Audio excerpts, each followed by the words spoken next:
ਸਾਰਿਆਂ ਨੂੰ ਫਤਿਹ ਹੈ ਜੀ। ਵਾਹਿਗੁਰੂ ਜੀ ਕਾ ਖਾਲਸਾ, ਵਾਹਿਗੁਰੂ ਜੀ ਕੀ ਫਤਿਹ। ਮੈਂ ਅੱਜ ਇੱਕ ਸਿੱਖ ਭਾਵਨਾਵਾਂ ਨਾਲ ਜੁੜਿਆ ਇੱਕ ਬੜਾ ਸੰਵੇਦਨਸ਼ੀਲ ਮਸਲਾ ਜਿਹਦੇ ਤੇ ਗੱਲ ਕਰਨ ਵਾਸਤੇ ਤੁਹਾਡੇ ਸਾਹਮਣੇ ਆਇਆ।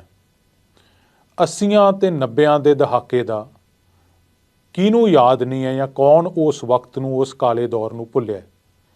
ਇਹ ਉਹ ਦੌਰ ਸੀ ਜਦੋਂ ਕਾਂਗਰਸ ਦੀਆਂ ਸਰਕਾਰਾਂ, ਬੇਅੰਤ ਸਿੰਘ ਵਰਗੇ ਬੁੱਚੜ ਮੁੱਖ ਮੰਤਰੀ, KPS ਗਿੱਲ ਵਰਗੇ DGP ਨੇ ਹਜ਼ਾਰਾਂ ਸਿੱਖ ਨੌਜਵਾਨਾਂ ਨੂੰ ਘਰਾਂ ਚੋਂ ਚੱਕ ਕੇ ਸ਼ਹੀਦ ਕਰ ਦਿੱਤਾ ਗਿਆ।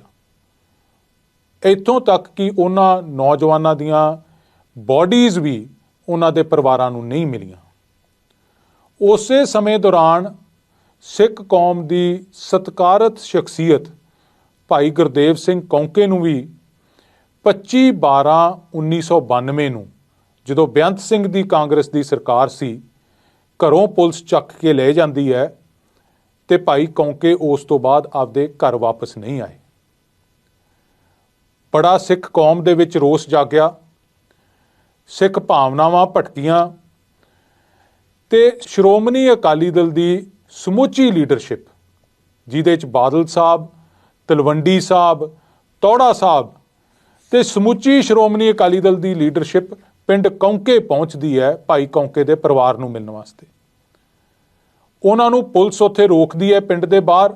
ਉੱਥੇ ਉਹ ਧਰਨਾ ਦਿੰਦੇ ਆ। ਮੈਂ ਤੁਹਾਨੂੰ ਉਸ ਵੇਲੇ ਦੀ ਤਸਵੀਰ ਦਿਖਾ ਰਿਹਾ ਜਿਹਦੇ 'ਚ ਤੁਹਾਨੂੰ ਬਾਦਲ ਸਾਹਿਬ ਹੋਰੀ ਬੈਠੇ ਦਿਖਦੇ ਆ। ਪੁਲਿਸ ਉਹਨਾਂ ਨੂੰ ਰੋਕਦੀ ਆ ਉੱਥੇ ਤੇ ਮੁੜ ਕੇ ਹਿਰਾਸਤ ਵਿੱਚ ਲੈ ਕੇ ਗ੍ਰਿਫਤਾਰ ਕਰ ਲੈਂਦੀ ਹੈ। ਬਾਦਲ ਸਾਹਿਬ ਨੇ ਉਦੋਂ ਯਕੀਨ ਦਿਵਾਇਆ ਕੌਮ ਨੂੰ, ਪੰਜਾਬ ਵਾਸੀਆਂ ਨੂੰ, ਪਰਿਵਾਰ ਨੂੰ ਕਿ ਸਰਕਾਰ ਆਉਣ ਤੇ ਇਹਦੀ ਜਾਂਚ ਕਰਵਾਈ ਜਾਵੇਗੀ। ਬਾਦਲ ਸਾਹਿਬ ਮੁੱਖ ਮੰਤਰੀ ਬਣ ਜਾਂਦੇ ਆ। 97 'ਚ ਸ਼੍ਰੋਮਣੀ ਅਕਾਲੀ ਦਲ ਦੀ ਸਰਕਾਰ ਬਣੀ, ਬਾਦਲ ਸਾਹਿਬ ਪੰਜਾਬ ਦੇ ਮੁੱਖ ਮੰਤਰੀ ਬਣ ਜਾਂਦੇ ਤੇ ਉਸ ਵੇਲੇ ਜਿਹੜੀ ਇੱਕ ਡਿਸਅਪੀਅਰੈਂਸਿਸ ਕਮੇਟੀ ਬਣੀ ਸੀ, ਜਿਹੜੇ ਸਿੱਖ ਨੌਜਵਾਨ ਘਰਾਂ ਚੋਂ ਗਾਇਬ ਹੋਏ ਸੀ, ਉਹਨਾਂ ਦੀ ਭਾਲ ਕਰਨ ਵਾਸਤੇ ਜਿਹੜੀ ਕਮੇਟੀ ਬਣੀ ਸੀ, ਇੱਕ ਵਫਦ ਉਹਦਾ ਬਾਦਲ ਸਾਹਿਬ ਕੋਲੇ ਆਉਂਦਾ। ਉਸ ਵਫਦ ਦੀ ਅਗਵਾਈ ਉਸ ਕਮੇਟੀ ਦੇ ਜਿਹੜੇ ਕਨਵੀਨਰ ਸੀ ਰਾਮ ਨਾਰਾਇਣ ਕੁਮਾਰ, ਉਹ ਕਰ ਰਹੇ ਸੀ, ਜਿਹਦੇ 'ਚ ਸਿਮਰਨਜੀਤ ਸਿੰਘ ਮਾਨ ਸਾਹਿਬ ਸ਼ਾਮਲ ਸੀ, ਭਾਈ ਜਸਬੀਰ ਸਿੰਘ ਰੋਡੇ ਸ਼ਾਮਲ ਸੀ, ਸਰਦਾਰ ਗੁਰਤੇਜ ਸਿੰਘ ਬਰਾੜ IAS ਸ਼ਾਮਲ ਸੀ, ਹਰਿੰਦਰ ਸਿੰਘ ਨੌਰਵੇ ਸ਼ਾਮਲ ਸੀ, ਗੁਰਦੀਪ ਬਠਿੰਡਾ, ਭਾਈ ਮੋਹਕਮ ਸਿੰਘ ਵਰਗੇ ਅਨੇਕਾਂ ਬੰਦੇ ਉਸ ਵਫਦ ਵਿੱਚ ਸ਼ਾਮਲ ਹੋ ਕੇ ਬਾਦਲ ਸਾਹਿਬ ਨੂੰ ਮਿਲਣ ਆਉਂਦੇ। ਉਸ ਵਫਦ ਦੀ ਬਾਦਲ ਸਾਹਿਬ ਨਾਲ ਕੀ ਗੱਲ ਹੁੰਦੀ ਹੈ ਤੇ ਬਾਦਲ ਸਾਹਿਬ ਉਹ ਕੀ ਜਵਾਬ ਦਿੰਦੇ ਆ, ਆਹ ਤੁਹਾਡੇ ਸਾਹਮਣੇ ਮੈਂ ਪਹਿਲਾਂ ਤੁਹਾਨੂੰ ਸਰਦਾਰ ਗੁਰਤੇਜ ਸਿੰਘ ਬਰਾੜ ਦੀ ਇੰਟਰਵਿਊ ਦਿਖਾ ਦਿਆਂ, ਜਿਹੜੇ ਉਸ ਵਫਦ ਦੇ ਵਿੱਚ ਸ਼ਾਮਲ ਸੀ। ਤੇ ਇਹ ਸਾਰੇ ਬਾਦਲ ਸਾਹਿਬ ਦੇ ਕ੍ਰਿਟਿਕ ਹੈ, ਆਲੋਚਕ ਹੈ, ਪਰ ਉਹਨਾਂ ਦੀ ਗੱਲ ਸੁਣੋ ਕਿ ਬਾਦਲ ਸਾਹਿਬ ਨੇ ਉਦੋਂ ਕੀ ਆਖਿਆ। ਪ੍ਰਕਾਸ਼ ਸਿੰਘ ਬਾਦਲ ਮੁੱਖ ਮੰਤਰੀ ਬਣ ਜਾਂਦੇ ਨੇ, ਫਿਰ ਤੁਹਾਡੇ ਵੱਲੋਂ ਜਾਂ ਹਿਊਮਨ ਰਾਈਟਸ ਆਰਗੇਨਾਈਜੇਸ਼ਨ ਦੇ ਵੱਲੋਂ ਕੋਈ ਮੰਗ ਰੱਖੀ ਜਾਂਦੀ ਹੈ ਕਿ ਇਸ ਦੀ ਜਾਂਚ ਕੀਤੀ ਜਾਵੇ, ਇਸ ਦੇ ਵਾਸਤੇ ਕੋਈ ਰਿਪੋਰਟ ਬਣਾਈ ਜਾਵੇ? ਹਾਂਜੀ, ਅਸੀਂ ਗਏ, ਇਹਨਾਂ ਨੂੰ ਮਿਲੇ ਸੀਗੇ। ਜਥੇਦਾਰ ਆਪਣੇ ਅਕਾਲ ਤਖਤ ਦੇ ਜਿਹੜੇ ਉਸ ਵੇਲੇ ਸੀਗੇ ਜਸਬੀਰ ਸਿੰਘ ਰੋਡੇ ਸੀਗੇ ਜੀ, ਮਤਲਬ ਥੋੜੀ ਦੇਰ ਉਹ ਵੀ ਜਥੇਦਾਰ ਰਹੇ ਸਨ ਜੀ। ਉਹ ਸੀਗੇ ਨਾਲ ਆਪਣੇ ਜਿਹੜੇ MP ਰਹੇ ਹਰਿੰਦਰ ਸਿੰਘ ਖਾਲਸਾ, ਉਹ ਵੀ ਸੀਗੇ, ਗੁਰਦੀਪ ਸਿੰਘ ਬਠਿੰਡਾ ਸੀ ਤੇ ਭਾਈ ਮੋਹਕਮ ਸਿੰਘ ਸੀਗਾ, ਮੈਂ ਸੀ। ਅਸੀਂ ਸਾਰੇ ਜਾ ਕੇ ਇਸ ਨੂੰ ਮਿਲੇ ਆ ਕਿ ਇਨਕੁਆਇਰੀ ਕਰੋ ਜਥੇਦਾਰ ਸਾਹਿਬ ਦੀ। ਤਾਂ ਇਹਨਾਂ ਨੇ ਕਿਹਾ ਕਿ ਠੀਕ ਹੈ, ਮੈਂ ਕਰਵਾ ਦਿੰਦਾ। ਫਿਰ ਇਹ ਕਹਿਣ ਲੱਗੇ ਵੀ ਸਾਨੂੰ ਦੱਸੋ ਕਿਹੜਾ ਬੰਦਾ ਕਰੇ ਇਨਕੁਆਇਰੀ। ਤਾਂ ਉਸ ਵੇਲੇ ਤਿਵਾੜੀ ਸਾਹਿਬ ਕਾਫੀ ਲਾਈਮਲਾਈਟ ਦੇ ਵਿੱਚ ਸਨ। ਕੁਛ ਇਹਨਾਂ ਨੇ ਇਸ ਤਰ੍ਹਾਂ ਦੇ ਕੰਮ ਕੀਤੇ ਸਨ ਕਿ ਜਿਨ੍ਹਾਂ ਤੋਂ ਲੋਕਾਂ ਨੂੰ ਭਰੋਸਾ ਜਿਹਾ ਸੀ ਕਿ ਇਹ ਇੰਡੀਪੈਂਡੈਂਟ ਆਦਮੀ ਹਨਗੇ ਤੇ ਇੰਡੀਪੈਂਡੈਂਟ ਸਾਨੂੰ ਓਪੀਨੀਅਨ ਮਿਲ ਸਕਦਾ। ਸੋ ਅਸੀਂ ਕਿਹਾ ਜੀ ਇਹ ਤਿਵਾੜੀ ਸਾਹਿਬ ਨੂੰ ਤੁਸੀਂ ਲਾ ਦਿਓ। ਤਾਂ ਉਹ ਕਹਿੰਦੇ ਵੀ ਤੁਸੀਂ ਐਂ ਕਰਿਓ, ਤੁਸੀਂ ਸਲਾਹ ਕਰਕੇ ਤੇ 3 ਬੰਦਿਆਂ ਦੀ ਮੈਨੂੰ ਲਿਸਟ ਭੇਜ ਦਿਓ ਤੇ ਉਹਨਾਂ ਦੇ ਵਿੱਚੋਂ ਮੈਂ ਇੱਕ ਨੂੰ ਲਾ ਦਿਆਂਗਾ। ਅਸੀਂ ਫਿਰ ਇੱਥੋਂ ਆ ਕੇ ਦਫ਼ਤਰ ਤੋਂ ਤੇ ਅਸੀਂ ਉਹ ਡਿਸਅਪੀਅਰੈਂਸਿਸ ਵਾਸਤੇ ਕਮੇਟੀ ਬਣਾਈ ਹੋਈ ਸੀਗੀ, ਉਹਨਾਂ ਨੂੰ ਇੱਕ ਲਿਸਟ ਬਣਾ ਕੇ 3 ਬੰਦਿਆਂ ਦੀ, ਤਿਵਾੜੀ ਦਾ ਨਾਮ ਸਾਰਿਆਂ ਤੋਂ ਉੱਤੇ ਲਿਖ ਕੇ BP ਤਿਵਾੜੀ ਤੇ ਭੇਜਤਾ। ਠੀਕ ਹੈ, ਤੇ ਤੁਸੀਂ ਇਹ ਨਾਮ ਭੇਜ ਦਿੰਦੇ ਹੋ ਔਰ ਇਹ ਇਨਕੁਆਇਰੀ ਵਾਸਤੇ BP ਤਿਵਾੜੀ ਉਹਨਾਂ ਨੂੰ ਲਗਾ ਵੀ ਦਿੱਤਾ ਜਾਂਦਾ? ਹਾਂ, ਲਗਾ ਦਿੱਤਾ। ਤੁਸੀਂ ਸਰਦਾਰ ਗੁਰਤੇਜ ਸਿੰਘ ਬਰਾੜ ਦੀ ਸਾਰੀ ਇੰਟਰਵਿਊ ਸੁਣੀ ਹੋਣੇ ਤੇ ਉਸ ਵੇਲੇ ਦਾ 5 ਜੂਨ ਦਾ ਮੈਂ ਅਜੀਤ ਅਖਬਾਰ ਦੀ ਉਹ ਖਬਰ ਵੀ ਲੈ ਕੇ ਆਇਆ ਜਿਹਦੇ 'ਚ ਇਹ ਵਰਣਨ ਕੀਤਾ ਗਿਆ ਕਿ ਇਹ ਡਿਸਅਪੀਅਰੈਂਸਿਸ ਕਮੇਟੀ ਸਰਦਾਰ ਪ੍ਰਕਾਸ਼ ਸਿੰਘ ਬਾਦਲ ਉਸ ਵੇਲੇ ਦੇ ਮੁੱਖ ਮੰਤਰੀ ਨੂੰ ਮਿਲਦੀ ਹੈ ਤੇ ਜਾਂਚ ਦੀ ਮੰਗ ਕਰਦੀ ਹੈ। ਤੇ ਬਾਦਲ ਸਾਹਿਬ ਨੇ ਜਿਵੇਂ ਤੁਸੀਂ ਗੁਰਤੇਜ ਸਿੰਘ ਬਰਾੜ ਹੋਰਾਂ ਦੀ ਇੰਟਰਵਿਊ 'ਚ ਸੁਣਿਆ, ਉਸ ਕਮੇਟੀ ਨੂੰ ਇਹ ਯਕੀਨ ਦਿਵਾਇਆ, ਉੱਥੇ ਹੀ ਡੀਜੀਪੀ ਨੂੰ ਬੁਲਾਇਆ, ਉਹਨਾਂ ਦੇ ਕਹਿਣ ਤੇ ਜਾਂਚ ਦਾ ਅਫਸਰ ਨਿਯੁਕਤ ਕੀਤਾ ਗਿਆ। ਤੁਸੀਂ ਦੱਸੋ ਕਿੰਨੀਆਂ ਕੁ ਅੱਜ ਤੱਕ ਮੁੱਖ ਮੰਤਰੀ ਜਿਹੜੀ ਕੋਈ ਕਮੇਟੀ ਜਾਂ ਕੋਈ ਵਫਦ ਮਿਲਦਾ ਹੈ ਉਹਨਾਂ ਦੇ ਮੁਤਾਬਕ ਜਾਂਚ ਅਫਸਰ ਲਾਉਂਦੇ ਆ। ਪਰ ਕਿਉਂਕਿ ਬਾਦਲ ਸਾਹਿਬ ਇਸ ਮਸਲੇ ਦੇ ਤਹਿ ਤੱਕ ਜਾਣਾ ਚਾਹੁੰਦੇ ਸੀ ਤੇ ਸੱਚ ਸਾਹਮਣੇ ਲਿਆਉਣਾ ਚਾਹੁੰਦੇ ਸੀ ਕਿ ਪਤਾ ਲੱਗੇ ਕਿਹੜੇ ਅਫਸਰਾਂ ਨੇ ਚੱਕਿਆ ਤੇ ਕਿਹੜੇ ਅਫਸਰਾਂ ਨੇ ਭਾਈ ਸਾਹਿਬ ਨੂੰ ਸ਼ਹੀਦ ਕੀਤਾ, ਬਾਦਲ ਸਾਹਿਬ ਨੇ ਉਹ ਕਮੇਟੀ, ਉਹ ਅਫਸਰ ਦੀ ਜਾਂਚ ਲਾਈ।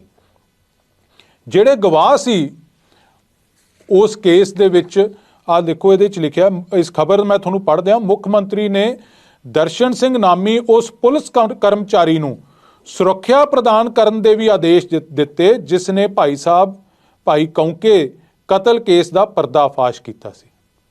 ਮੁੱਖ ਮੰਤਰੀ ਨੇ ਇਹ ਵੀ ਯਕੀਨ ਦਿਵਾਇਆ ਕਿ ਭਾਈ ਕੌਂਕੇ ਦੇ ਪਰਿਵਾਰ ਦੇ ਮੈਂਬਰ ਅਤੇ ਇਸ ਮਾਮਲੇ ਨਾਲ ਹੋਰ ਚਸ਼ਮਦੀਦ ਗਵਾਹਾਂ ਦੀ ਵੀ ਸੁਰੱਖਿਆ ਯਕੀਨੀ ਬਣਾਈ ਜਾਵੇਗੀ। ਫਿਰ ਇਹਦੇ 'ਚ ਵਰਣਨ ਹੈ ਕਿਹੜੇ-ਕਿਹੜੇ ਬਾਦਲ ਸਾਹਿਬ ਨੂੰ ਮਿਲੇ ਤੇ ਕਿਵੇਂ ਬਾਦਲ ਸਾਹਿਬ ਨੇ ਉਹਨਾਂ ਦੇ ਕਹਿਣ ਤੇ ਜਾਂਚ ਅਫਸਰ ਲਾਇਆ। ਗੁਰਤੇਜ ਸਿੰਘ ਬਰਾੜ ਸਾਹਿਬ ਹੋਰਾਂ ਨੇ ਵੀ ਦੱਸਿਆ, ਪਰ ਮੈਂ ਇਹਦੇ 'ਚ ਵੀ ਤੁਹਾਨੂੰ ਲਾਈਨ ਪੜ੍ਹ ਦਿਆਂ। ਮੁੱਖ ਮੰਤਰੀ ਨੇ ਵਫਦ ਦੀ ਮੰਗ ਅਨੁਸਾਰ ਇਹ ਮਾਮਲੇ ਵਿੱਚ ਤੁਰੰਤ ਕਾਰਵਾਈ ਕਰਨ ਦਾ ਭਰੋਸਾ ਵੀ ਦਿੱਤਾ ਅਤੇ ਨਾਲ ਹੀ ਵਫਦ ਨੂੰ ਇਹ ਪੁੱਛਿਆ ਕਿ ਉਹ ਪੰਜਾਬ ਦੇ ਕਿਹੜੇ ਪੁਲਿਸ ਅਧਿਕਾਰੀ ਤੋਂ ਇਸ ਦੀ ਜਾਂਚ ਕਰਵਾਉਣਾ ਚਾਹੁਣਗੇ।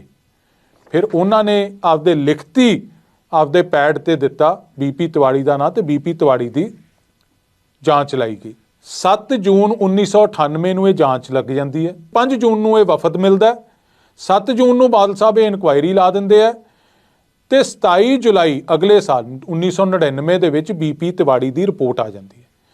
ਹੁਣ ਇਹ ਜਿਹੜੇ ਆਪਦੇ ਆਪ ਨੂੰ ਇਹ ਕਹਿੰਦੇ ਆ ਜੀ ਕਿ ਅਸੀਂ ਹਿਊਮਨ ਰਾਈਟਸ ਦੇ ਆਰਗੇਨਾਈਜੇਸ਼ਨ ਦੇ ਬੰਦੇ ਆ ਤੇ ਇੰਨੇ ਸਾਲ ਇਹ ਰਿਪੋਰਟ ਲਾਗੂ ਨਹੀਂ ਕੀਤੀ, ਪੰਥਕ ਸਰਕਾਰਾਂ ਆਈਆਂ, ਲੋਕਾਂ ਨੂੰ ਗੁੰਮਰਾਹ ਕਰਨ ਦੀ ਕੋਸ਼ਿਸ਼ ਕਰ ਰਹੇ ਹੈ, ਲੋਕਾਂ ਦੇ ਮਨਾਂ ਦੇ ਵਿੱਚ ਭਰਮ ਪਾਉਣ ਦੀ ਕੋਸ਼ਿਸ਼ ਕਰ ਰਹੇ ਹੈ ਕਿ ਇੰਨੇ ਸਾਲ 99 ਤੋਂ ਲੈ ਕੇ 2024 ਤੱਕ 25 ਸਾਲ ਪੰਥ ਦੀਆਂ ਵੀ ਸਰਕਾਰਾਂ ਰਹੀਆਂ ਸੀ ਜੀ, ਇਹ ਰਿਪੋਰਟ ਬੀਪੀ ਤਿਵਾੜੀ ਦੀ ਰਿਪੋਰਟ ਇਹ ਦੱਬੀ ਰਹੀ, ਇਹਨਾਂ ਨੇ ਕੋਈ ਉਹਦੇ ਤੇ ਕਾਰਵਾਈ ਨਹੀਂ ਕੀਤੀ। ਪਰ ਕੀ ਇਹਨਾਂ ਚੋਂ ਕਿਸੇ ਨੇ ਇਹ ਦੱਸਣ ਦੀ ਖੇਚਲ ਕੀਤੀ ਕਿ ਬੀਪੀ ਤਿਵਾੜੀ ਦੀ ਰਿਪੋਰਟ ਦੇ ਵਿੱਚ ਆਇਆ ਕੀ? ਉਹ ਬੀਪੀ ਤਿਵਾੜੀ ਦੀ ਰਿਪੋਰਟ ਜਿਹੜੇ ਇਹਨਾਂ ਦੇ ਕਹਿਣ ਤੇ ਨਿਯੁਕਤ ਕੀਤਾ ਗਿਆ ਸੀ, ਉਸ ਬੀਪੀ ਤਿਵਾੜੀ ਦੀ ਰਿਪੋਰਟ ਦਾ ਮੈਂ ਤੁਹਾਨੂੰ ਸਿੱਟਾ ਅੱਜ ਸੰਗਤ ਨੂੰ ਪੜ੍ਹ ਕੇ ਦੱਸਣਾ ਚਾਹੁੰਦਾ ਤਾਂ ਕਿ ਤੁਹਾਡੇ ਮਨ ਦੇ ਵਿੱਚ ਇਹ ਸਪਸ਼ਟ ਹੋਵੇ, ਇਹ ਕਲੈਰਿਟੀ ਹੋਵੇ ਕਿ ਇਹ ਜਿਹੜੀ ਰਿਪੋਰਟ ਦਾ ਇੰਨਾ ਰੌਲਾ ਇਹਨਾਂ ਨੇ ਪਾਇਆ, ਉਹ ਰਿਪੋਰਟ ਦੇ ਵਿੱਚ ਲਿਖਿਆ ਕੀ ਤੇ ਉਹ ਰਿਪੋਰਟ ਲਾਗੂ ਕਿਉਂ ਨਹੀਂ ਹੋਈ ਅਜੇ ਤੱਕ। ਮੈਂ ਸਿੱਟਾ ਤੁਹਾਨੂੰ ਪੜ੍ਹ ਦਿਆਂ। ਬੀਪੀ ਤਿਵਾੜੀ ਅਖੀਰ 'ਚ ਆਪਦੀ ਰਿਪੋਰਟ 'ਚ ਸਾਰੀ ਜਾਂਚ ਕਰਕੇ ਸਿੱਟਾ ਕੀ ਕੱਢਦਾ ਹੈ? ਇਸ ਗੱਲ ਤੇ ਕੋਈ ਸਬੂਤ ਸਾਹਮਣੇ ਨਹੀਂ ਆਇਆ ਕਿ ਭਾਈ ਗੁਰਦੇਵ ਸਿੰਘ ਕੌਂਕੇ ਨੂੰ ਪੁਲਿਸ ਨੇ ਮਾਰ ਕੁੱਟ ਕੇ ਮਾਰ ਦਿੱਤਾ। ਮੈਂ ਦੁਬਾਰਾ ਇੱਕ ਵਾਰੀ ਪੜ੍ਹ ਦਿਆਂ। ਇਸ ਗੱਲ ਤੇ ਕੋਈ ਸਬੂਤ ਸਾਹਮਣੇ ਨਹੀਂ ਆਇਆ ਕਿ ਭਾਈ ਗੁਰਦੇਵ ਸਿੰਘ ਕੌਂਕੇ ਨੂੰ ਪੁਲਿਸ ਨੇ ਮਾਰ ਕੁੱਟ ਕੇ ਮਾਰ ਦਿੱਤਾ। ਮਾਰ ਕੁੱਟ ਦੇ ਜਿਹੜੇ ਗਵਾਹ ਲੱਭੇ ਉਹਨਾਂ ਵਿੱਚੋਂ ਇੱਕ ਸਾਬਕਾ ਸਿਪਾਹੀ ਦਰਸ਼ਨ ਸਿੰਘ ਹੈ ਜਿਸ ਨੇ ਹਿਊਮਨ ਰਾਈਟਸ ਦੇ ਸਾਹਮਣੇ ਬਿਆਨਾਂ ਤੇ ਸਾਡੇ ਸਾਹਮਣੇ ਬਿਆਨਾਂ ਵਿੱਚ ਕਾਫੀ ਫਰਕ ਹੈ ਅਤੇ ਨਾਲ ਹੀ ਜਿਨ੍ਹਾਂ ਹੋਰ ਵਿਅਕਤੀਆਂ ਦਾ ਇਹ ਕਹਿਣਾ ਹੈ ਕਿ ਉਹਨਾਂ ਦੇ ਸਾਹਮਣੇ ਮਾਰ ਕੁਟਾਈ ਹੋਈ ਹੈ। ਇਹਨੇ ਜਿਹੜੇ ਗਵਾਹ ਪੇਸ਼ ਹੋ ਕੇ ਇਹ ਕਹੇ ਜਿਨ੍ਹਾਂ ਨੇ ਕਿ ਸਾਡੇ ਸਾਹਮਣੇ ਮਾਰਿਆ ਕੁੱਟਿਆ ਗਿਆ ਜਾਂ ਸਾਡੇ ਸਾਹਮਣੇ ਸ਼ਹੀਦ ਕੀਤਾ ਗਿਆ, ਇਹ ਬੀਪੀ ਤਿਵਾੜੀ ਨੇ ਤਾਂ ਉਹ ਗਵਾਹੀ ਝੁਠਲਾਤੇ, ਕਹਿੰਦਾ ਇਹਨਾਂ ਦੇ ਬਿਆਨਾਂ ਤੇ ਤਾਂ ਯਕੀਨ ਹੀ ਨਹੀਂ ਕੀਤਾ ਜਾ ਸਕਦਾ ਤੇ ਇਹ ਕੋਈ ਸਬੂਤ ਸਾਹਮਣੇ ਨਹੀਂ ਆਇਆ ਕਿ ਭਾਈ ਸਾਹਿਬ ਨੂੰ ਮਾਰ ਕੁੱਟ ਕੇ ਮਾਰ ਦਿੱਤਾ। ਅੱਗੇ ਕੀ ਲਿਖਦਾ? ਉਸ ਵਕਤ ਦੇ ਕਿਸੇ ਅਫਸਰ ਨੂੰ ਇਸ ਗੈਰ ਕਾਨੂੰਨੀ ਹਰਕਤ ਬਾਰੇ ਕਿਸੇ ਨੇ ਨਾ ਤਾਂ ਦਰਖਾਸਤ ਦਿੱਤੀ ਅਤੇ ਨਾ ਹੀ ਕੋਈ ਡਾਕਟਰੀ ਮੁਆਇਨਾ ਕਰਾਇਆ। ਲੱਗਦਾ ਹੈ ਕਿ ਉਹਨਾਂ ਦੀ ਕਹਾਣੀ ਤੇ ਯਕੀਨ ਕਰਨਾ ਉਚਿਤ ਨਹੀਂ ਹੋਵੇਗਾ। ਹੁਣ ਕੀ ਇਹ ਰਿਪੋਰਟ ਲਾਗੂ ਕਰਨ ਨੂੰ ਇਹ ਕਹਿ ਰਹੇ ਬਾਦਲ ਸਾਹਿਬ ਇਹ ਰਿਪੋਰਟ ਲਾਗੂ ਕਰਦੇ? ਸਾਰੇ ਪੰਜਾਬ ਨੂੰ ਪਤਾ ਸੀ, ਉੱਥੇ ਧਰਨੇ ਲਾਏ ਗਏ ਸੀ, ਲੋਕਾਂ ਵੱਲੋਂ ਰੋਸ ਪ੍ਰਦਰਸ਼ਨ ਕੀਤੇ ਗਏ ਸੀ, ਭਾਈ ਸਾਹਿਬ ਦਾ ਭੋਗ ਸਮਾਗਮ ਹੋ ਗਿਆ ਸੀ ਤੇ ਬੀਪੀ ਤਿਵਾੜੀ ਕਹਿੰਦਾ ਜੀ ਕਿ ਉਹਨਾਂ ਨੂੰ ਤਾਂ ਮਾਰਿਆ ਹੀ ਨਹੀਂ। ਬੀਪੀ ਤਿਵਾੜੀ ਕਹਿੰਦਾ ਜਿਹੜੇ ਗਵਾਹ ਕਹਿ ਰਹੇ ਉਹਨਾਂ ਦੀ ਮਾਰ ਕਟਾਈ ਹੋਈ ਤੇ ਉਹਨਾਂ ਨੂੰ ਮਾਰਿਆ, ਉਹਨਾਂ ਦੀ ਗੱਲ ਤੇ ਯਕੀਨ ਹੀ ਨਹੀਂ ਕੀਤਾ ਜਾ ਸਕਦਾ। ਬੀਪੀ ਤਿਵਾੜੀ ਇਹ ਕਹਿ ਰਿਹਾ ਹੈ ਕਿ ਭਾਈ ਸਾਹਿਬ ਨੂੰ ਜੇ ਕੁੱਟਮਾਰ ਹੋਈ ਹੈ ਤਾਂ ਉਹਦਾ ਡਾਕਟਰੀ ਮਾਇਨਾ ਨਹੀਂ ਕਰਾਇਆ ਗਿਆ। ਕੀ ਉਸ ਵਕਤ ਪੁਲਿਸ ਕਿਸੇ ਨੂੰ ਨੇੜੇ ਹੋਣ ਦਿੰਦੀ ਸੀ ਡਾਕਟਰੀ ਮਾਇਨਾ ਕਰਾਉਣ ਵਾਸਤੇ? ਮੇਰਾ ਇਸ ਇੱਕ ਸਵਾਲ ਇਹ so called human rights activist ਤੇ ਅਖੌਤੀ ਪੰਥਕਾਂ ਨੂੰ ਹੈ ਕਿ ਤੁਸੀਂ ਇਹ ਰਿਪੋਰਟ ਲਾਗੂ ਕਰਨ ਨੂੰ ਕਹਿ ਰਹੇ ਹੋ ਬਾਦਲ ਸਾਹਿਬ ਨੂੰ, ਜਿਹੜੀ ਰਿਪੋਰਟ ਇਹ ਸਪਸ਼ਟ ਕਰਦੀ ਹੈ ਕਿ ਭਾਈ ਸਾਹਿਬ ਨੂੰ ਤਾਂ ਪੁਲਿਸ ਨੇ ਮਾਰਿਆ ਹੀ ਨਹੀਂ। ਇਹ ਰਿਪੋਰਟ ਬਾਦਲ ਸਾਹਿਬ ਕਿਵੇਂ ਲਾਗੂ ਕਰ ਦਿੰਦੇ? ਬਾਦਲ ਸਾਹਿਬ ਤਾਂ ਆਪ ਜਾ ਕੇ ਆਏ ਸੀ ਉੱਥੇ ਜਿੱਦੇ ਭਾਈ ਸਾਹਿਬ ਨੂੰ ਚੱਕਿਆ ਸੀ। ਤੇ ਤੁਸੀਂ ਇਹ ਰਿਪੋਰਟ ਦੇ ਤੱਥ ਲੋਕਾਂ ਸਾਹਮਣੇ ਤਾਂ ਰੱਖ ਨਹੀਂ ਰਹੇ ਤੇ ਲੋਕਾਂ ਨੂੰ ਗੁੰਮਰਾਹ ਕਰਕੇ ਤੁਸੀਂ ਇਹ ਇੱਕ ਮਾਹੌਲ ਇੱਕ ਸਿਰਜਣਾ ਚਾਹੁੰਦੇ ਹੋ। ਮੇਰੇ ਹੋਰ ਵੀ ਸਵਾਲ ਹੈ ਇਹਨਾਂ ਅਖੌਤੀ ਪੰਥਕਾਂ ਨੂੰ, ਇਹਨਾਂ ਸੋ ਕਾਲਡ ਹਿਊਮਨ ਰਾਈਟਸ ਵਾਲਿਆਂ ਨੂੰ, ਕਿ ਤੁਸੀਂ ਆਹ ਰਿਪੋਰਟ ਹੈ, ਇਹ ਰਿਪੋਰਟ ਤੁਸੀਂ ਆਰਟੀਆਈ 'ਚ ਲਿੱਤੀ ਹੈ, ਜਿਹੜੀ ਬੀਪੀ ਤਿਵਾੜੀ ਦੀ ਰਿਪੋਰਟ ਹੈ।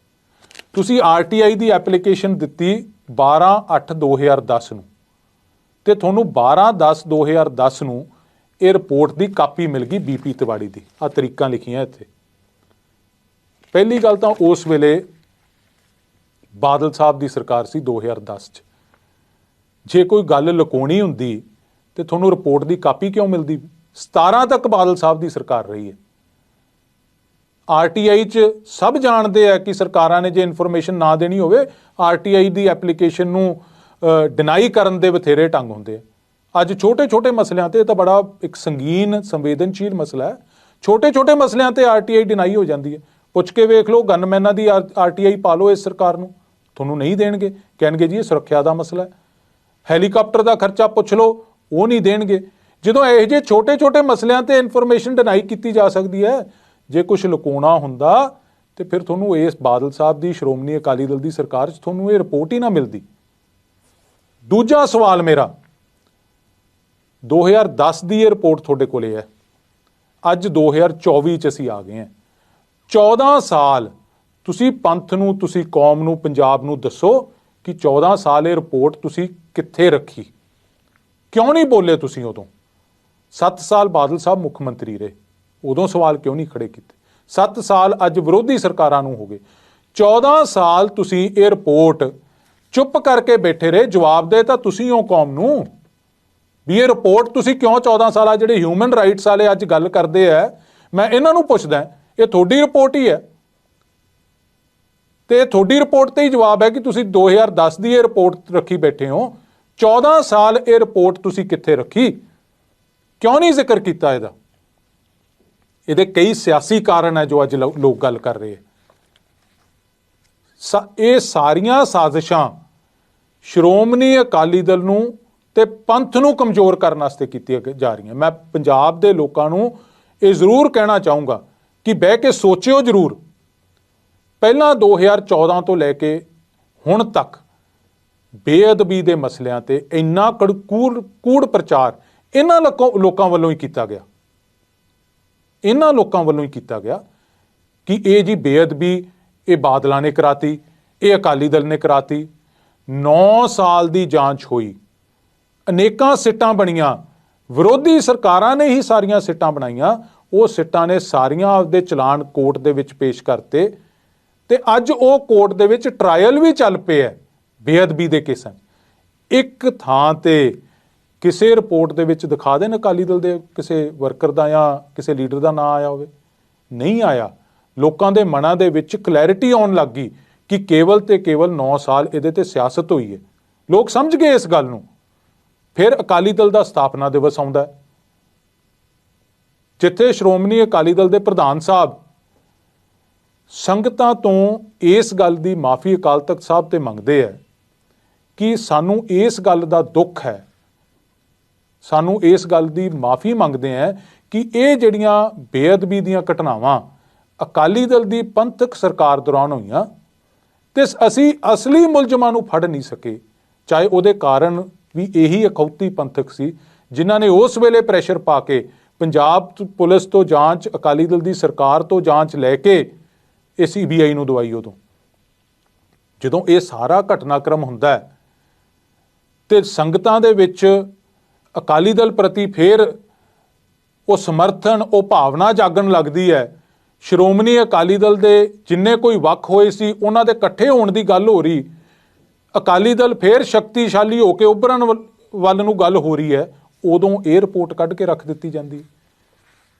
ਇਹ ਸਮਝਣ ਦੀ ਲੋੜ ਹੈ ਵੀ ਇਹਦੀ ਟਾਈਮਿੰਗ ਕੀ ਹੈ ਇਸ ਰਿਪੋਰਟ ਦੀ। ਤੀਜੀ ਗੱਲ ਇਹਨਾਂ ਨੂੰ ਪੁੱਛਣੀ ਚਾਹੁੰਦਾ ਹੈ ਕਿ ਤੁਸੀਂ ਬਾਦਲ ਸਾਹਿਬ ਤੇ ਸਵਾਲ ਖੜੇ ਕਰ ਰਹੇ ਹੋ। ਚਲੋ ਉਹ ਤਾਂ ਮੈਂ ਸਪਸ਼ਟ ਕਰਤਾ ਕਿ ਰਿਪੋਰਟ 'ਚ ਕੀ ਲਿਖਿਆ।